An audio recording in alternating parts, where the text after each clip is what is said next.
এই ছেলেটি মুসলমান এবং বিধর্মীদের ভিউ পাওয়ার জন্য, বাহবা পাওয়ার জন্য সনাতন ধর্মকে নিয়ে প্রত্যেকদিন যা খুশি তাই বলে যাচ্ছে। ওই চ্যাটজিপিটি আর গুগলের বিদ্যা নেই। রিসেন্টলি গোমূত্রের উপর আমি একটা ভিডিও বানাই। সেই ভিডিওর মাধ্যমে আমি নাকি ভিউজ কামানোর জন্য সনাতন ধর্মকে ছোট করেছি এবং ভিত্তিহীন প্রশ্ন করেছি, এমনটাই দাবি করছেন আর্য পবিত্র দাস। মিথ্যা কাল্পনিক দাবি তুলে সনাতন ধর্মকে বন্ধ করার চেষ্টা। একে কে বলেছে? কোন পণ্ডিত, কোন ধর্মগুরু, কোন মঠের মহারাজ বলেছে কথা যে গরুর দুধের থেকে গোমূত্রে পুষ্টিগুণ বেশি? এই কথা যদি কেউ বলেই না থাকে তো কাল্পনিক একটা প্রশ্ন উঠিয়ে সনাতন ধর্মকে খণ্ডন করতে আসা এটা খুব বদমাইশি কাজ। আরে দাদা মিস্টার আর্য, বর্তমান সময় এক শ্রেণীর মানুষ গোমূত্র পান করছে আর গরুর দুধ গঙ্গায় ঢালছে। মানুষ তো তখন এটা করবে যখন দুধের চাইতে গোমূত্রে বেশি পুষ্টিগুণ থাকবে। তার জন্যই আমি ভিডিওতে বলেছিলাম আপনি জাস্ট আমাকে একটা প্রমাণ দিন গরুর দুধের চাইতে গোমূত্রে বেশি পুষ্টিগুণ রয়েছে। ভিডিওর কুত্থা বলেনি অমুক ব্যক্তি এটা বলেছে। আপনি একজন আর্য পণ্ডিত হওয়া সত্ত্বেও কমন সেন্স এত দুর্বল নাকি আমার পুরো ভিডিও না দেখেই ভিডিও বানিয়েছেন? ওই প্রশ্ন বলার আগে আমি কি বলেছি সেটা কেন বললেন না? আজ আমাদের শিক্ষিত সমাজ হওয়া সত্ত্বেও কেন আমরা মূর্খের মতো কাজ করছি? যে দুধ পান করার কথা ছিল সেই দুধ আমরা গঙ্গায় ঢালছি আর অন্যদিকে গোমূত্রকে পবিত্র ভেবে পান করছি। আর এটা নিয়ে কথা বলে আমরা সেকুলার সনাতন বিরোধী। আপনি জাস্ট আমাকে একটা প্রমাণ দিন যে গরুর দুধের চাইতে গোমূত্রের বেশি পুষ্টিগুণ রয়েছে। বিশ্বাস করুন আমি রোজ 3 বেলা গোমূত্র পান করব। আরে ভাই আমি ভিডিওতে বলেছি কেউ যদি প্রমাণ করতে পারে আমি 3 টাইম গোমূত্র পান করব, কারণ উপকারী জিনিস পান করাই উচিত। খেতে আমার স্বাস্থ্যের জন্য উপকার আছে, কিন্তু অবশ্যই সেই প্রমাণ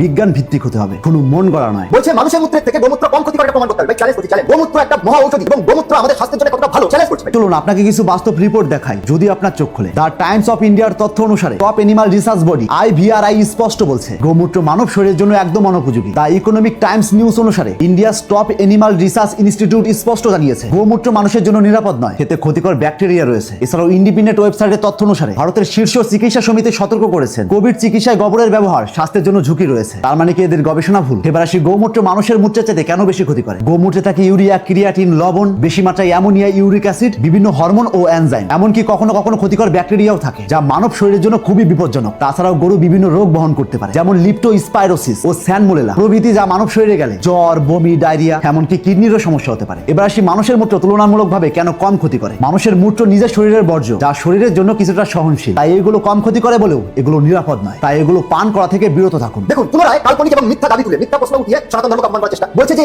একজন প্রকৃত হিন্দু হতে গেলে নাকি গোমূত্র পান করতে হবে। কে বলেছে ভাই? কোন পণ্ডিত বলেছে? কোন মহারাজ বলেছে? কোন সাধু সন্ত বলেছে? কে বলেছে ভাই? কে বলেছে কথা? কেউ বলেনি কথা। তো কেউ যদি না বলে থাকে আপনি মিথ্যা কাল্পনিক একটা প্রশ্ন উঠিয়ে সনাতন ধর্মকে অপমান করার চেষ্টা করছেন আর মুসলমানদের বিরোধিতা ভালো চেষ্টা করছেন। এগুলো খুব দূর কথা। আমি ওই ভিডিওতে একটা কথা বলেছিলাম, আমাদের পবিত্র ধর্মগ্রন্থ শ্রীমদ ভগবত গীতা এবং 4 বেদের কোথাও লেখা নেই যে একজন পিওর হিন্দু হতে হলে গোমূত্র পান করতে হবে। তো তিনি বলছেন এরকম কটূক্তি কেউ কোনোদিন করেনি। তো মিস্টার আর্য এই ভিডিওটা খুব মন দিয়ে দেখুন। হিন্দু ধর্মের প্রতি শ্রদ্ধা রেখেই বলছে তাদের ধর্মে একটা বিধান আছে যে আপনি ভালো হিন্দু হতে চাইলে আপনাকে গোমূত্র পান করতে হবে, মানে গরুর পেশাব পান করতে হবে। কি মিস্টার আর্য বিশ্বাস হলো তো? আমি শুধুমাত্র আমার ভিডিওর মাধ্যমে বোঝাতে চাইছি হিন্দুত্ব প্রমাণ করতে গোমূত্র লাগে না এবং এটা ধর্মশাস্ত্র অনুমতি দেয় না। মনে হচ্ছে আপনি সোশ্যাল মিডিয়ায় বেশি অ্যাক্টিভ নন, তাই হয়তো এইসব প্রশ্ন আপনার চোখে পড়ে না, নাকি আপনিও সবার মতো টিনের চশমা পড়ে আছেন। আয়ুর্বেদ নাকি ধর্মগ্রন্থ না? এর ধারণাই নেই শাস্ত্র কি ধর্মগ্রন্থ কি। তো শাস্ত্রটা চোখেই দেখি, ধর্মগ্রন্থ চোখেই দেখি। তার মানে বর্তমান সময়ে যদি আয়ুর্বেদ শাস্ত্র ধর্মশাস্ত্রই হয়, যত রকমের চিকিৎসা বিজ্ঞান ভিত্তিক বই রয়েছে সমস্ত বই ধর্মশাস্ত্র, কারণ আয়ুর্বেদ শাস্ত্র চিকিৎসার কথা বলে আর এই বইগুলো চিকিৎসার কথা বলে। দেখুন ধর্মের ধ্বজ জানে না, শাস্ত্রের স্ব জানে না। আমি আমার কোন ভিডিওতে বলেছি আমি ধর্ম সম্পর্কে অনেক কিছু জানি, ধর্ম সম্পর্কে আমার প্রচুর জ্ঞান রয়েছে, আমি বিজ্ঞানী আইনস্টাইন। আমি কি আমার নামের আগে বা পরে পণ্ডিত বা আর্য লাগিয়েছি? কিংবা আমি কোথাও বলেছি আমি সর্বজান্তা? আমি কখনোই আমার নিজেকে বড় মনে করি না। আমি ক্ষুদ্র ছিলাম,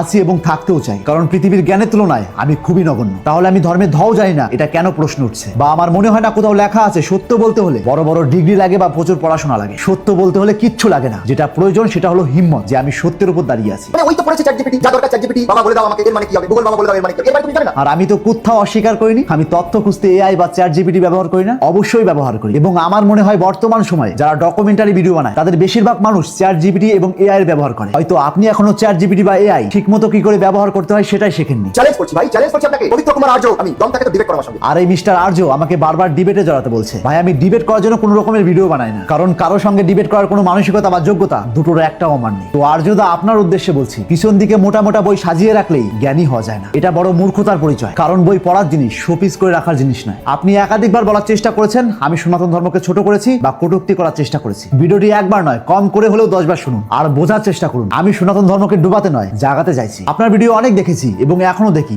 ভালো লাগে, কিন্তু আপনি যে মানুষের থ্রেট শুনে 360 ডিগ্রি চেঞ্জ হয়ে যাবেন এটা আপনার কাছ থেকে প্রত্যাশা রাখিনি। তো যাই হোক, ছোট ভাইয়ের কথায় কিঞ্চিত পরিমাণে যদি কষ্ট পেয়ে থাকেন তাহলে ক্ষমার দৃষ্টিতে দেখবেন, কারণ ক্ষমাই জ্ঞানীর পরিচয়। তো প্রত্যেকটা মানুষের উদ্দেশ্যে বলছি, কারো ভিডিওতে আমার ভিডিও শর্ট ক্লিপ দেখে আমার পুরো ভিডিওর মানে আলাদা করে দেখবেন না। আমার মনে হয় এট ফার্স্ট পুরো ভিডিও দেখা উচিত, তারপরে মন্তব্য করা উচিত। আর সবচাইতে বড় কথা কি জানেন? কোনো এক জায়গায় পড়েছিলাম কলির যুগের সবচেয়ে কঠিনতম কাজ হয়ে যাবে ধর্ম রক্ষা করা এবং ধর্ম প্রচার করা, যার বাস্তবতা হারে হারে টের পাচ্ছি। মানুষকে বোঝাতে চাই এক, বুঝে আর এক। তো যাই হোক, পবিত্রতা খুব ভালো ভিডিও বানায় এবং ইনি ধর্ম সম্পর্কে অনেক কিছুই জানেন, যার হয়তো বিন্দু পরিমাণে আমার জানা নেই। তিনি আমার চাইতে জ্ঞানের অনেক ঊর্ধ্বে। ভাবলাম একে নিয়ে একটা রিপ্লাই ভিডিও দেই, তাই এই ভিডিওটা বানানো। আর সবচাইতে বড় কথা, আমি ঈশ্বর নয়, আমি মানুষ, আমার ভুল হতেই পারে। আর ভুলের জন্য ক্ষমা চাইতেও আমার কোনো দ্বিধা নেই, আমি সবার সামনে ক্ষমাও চাইতে পারি। পারি। তাই আজ থেকে চোখ খুলুন আর এরকম ইন্টারেস্টিং ভিডিও প্রতিনিয়ত পাওয়ার জন্য তাপস এক্সপ্লোরার পেজটিতে ফলো দিয়ে রাখুন।